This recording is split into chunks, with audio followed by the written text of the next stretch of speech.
وفي حديث عائشة رضي الله عنها دليل على غيرة النبي صلى الله عليه وسلم على أهله، وأن الغيرة من صفات الرسل عليهم الصلاة والسلام، وهي من صفات المؤمنين ومن صفات الرجولة.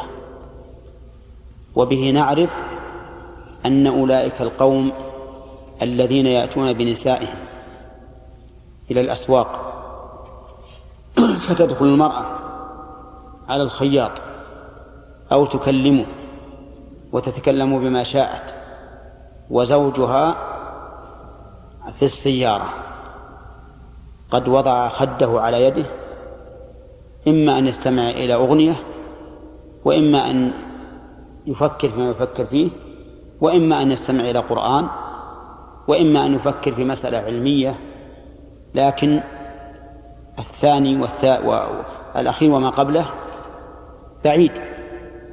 يعني لا تجد رجلا مؤمنا يمكن أن يجعل امرأته سواء كان زوجها أو غير زوجه تذهب إلى الخياط لتتكلم معه ما شاءت وهو جالس في السيارة. هذا ليس عنده غيره، ودينه أيضا ضعيف. والواجب عليه أن ينزل معها ويقف، وتكون المكالمة بينه وبين الخياط وهو كالمترجم لأهله.